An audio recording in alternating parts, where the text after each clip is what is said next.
কমার উৎসাহ আমার মনে স্টার্ট বন্ধ হয়ে গেছে। এখন এই যে আমি টাইনে লয়ে যাইতেছি, কি করবাম? ইঞ্জিন ডুবে গেছে, পানি ঢুকে গেছে স্যালেন্সারের ভিতরে। ওখানে আবার এই যে বন্ধ হয়ে গেছে, এখন টাইনে নিতেছি। গাজীপুরে প্রায় অঞ্চলেই কিন্তু বৃষ্টি হয়েছে দুপুর নাগাদ। সেই বৃষ্টির পর থেকে কিন্তু আমরা দেখছি যে গাজীপুরের চান্দনা চৌরাস্তা, টঙ্গী, ভুগরা বাইপাস এবং মাউনা এলাকায় কিন্তু যে মহাসড়ক রয়েছে সেই মহাসড়কের একটি জলাবদ্ধতার সৃষ্টি হয়েছে, জলাবদ্ধতা তৈরি হয়েছে।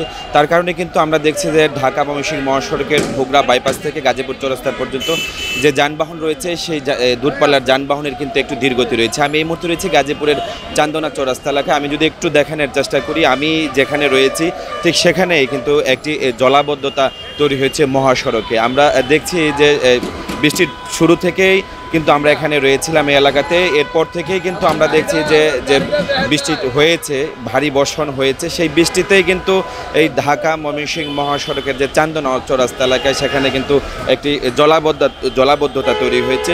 সেই বৃষ্টির পানি জলাবদ্ধতা তৈরি হওয়ার ফলে কিন্তু আমরা দেখছি যে ভারী যে যানবাহনগুলো রয়েছে, বিশেষ করে হচ্ছে যে পায়ে চালিত যে রিক্সাগুলো রয়েছে সেগুলোতে কিন্তু যারা রয়েছে চালক এবং যারা যাত্রী রয়েছে তারা কিন্তু দুর্ভোগে পড়েছে। সেই সাথে সাথে একটু বলে রাখি, চালক যারা রয়েছেন এবং এই রুট যারা ব্যবহার করে, মহাসড়ক যারা ব্যবহার করে, তারা কিন্তু বারবার একটি অভিযোগ করে বলছিলেন যে সিটি কর্পোরেশন হওয়ার পরেও কিন্তু দীর্ঘ কয়েক বছর পার হলে কিন্তু সিটি কর্পোরেশনের যেই সুবিধা সেটি কিন্তু সাধারণ নাগরিক যারা রয়েছেন, অর্থাৎ এই সিটি কর্পোরেশনের যারা বাসিন্দা রয়েছে তারা কিন্তু সুফল কিন্তু তারা এখনো পর্যন্ত পায়নি।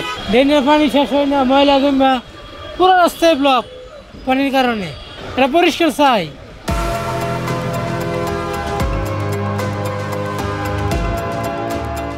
ময়লা আবর্জনা পানি দিয়ে যাইতে হইতেছে, পাও নামাইতে পারতেছি না। সেই সরকার যখন যায় আমাকে এইভাবে চলতে হইব। এই দুর্ভোগ কবে শেষ হইব এক আল্লাহ বলতে পারবো। দেখা যাচ্ছে যে আমার পাশে আমার মার্কেটে যাবো, ওই অবস্থাটাও নাই, দাঁড়ানোর মতো একটা পরিস্থিতি নেই। আমাদের পানির নিষ্কাশনের সঠিক ব্যবস্থা না থাকার কারণে দেখা যাচ্ছে যে আমরা ঠিকমতো দোকানে যাইতে পারতেছি না, যে কোনো কাজ ঠিকমতো করতে পারতেছি না। প্রশাসন সঠিকভাবে কিন্তু দেখে না। যদি দেখতো তাহলে একটা হকার থাকতো না রোডে। আর আবার আমাদের যে গাড়ি চলে, এই হকারের কারণে আমাদের কোনো গাড়ি আমরা সঠিকভাবে আমরা ইয়ে করবাম তা আমরা কি পারি না। আমাদের মধ্যে দাওয়াতের রুট ক্লিয়ার থাকে, আবার তখন জায়গা আবার এই অবস্থা। আমি আবার যদি আপনাদেরকে বলে রাখি যে চান্দনা চৌরাস্তা থেকে শুরু করে ভুগরা বাইপাস এলাকার যেই দূরপাল্লা যে গাড়িগুলো রয়েছে সেখানে কিন্তু একটি দীর্ঘতি রয়েছে। আরেকটা বিষয় আপনাদেরকে বলে রাখি যে এই রাস্তা মহাসড়কের পাশে যেই জরুরি যে দোকানপাটগুলো রয়েছে সেই দোকানপাটের যে যারা ক্রেতা বা বিক্রেতা বা দোকানদার যারা রয়েছে তারা কিন্তু আসলে একটি মানে আটকা পড়ে রয়েছে। পানি না সরা পর্যন্ত কিন্তু তারা কিন্তু এই দোকানপাট থেকে কেউ কোনো যেই মানে যে সেবা যারা নেবেন অর্থাৎ শুরু করে ফার্মেসি তারা কিন্তু প্রবেশ করতে পারছে না, এবং যারা দোকানদার রয়েছে তারাও কিন্তু বাহিরে আসতে পারতেছে না।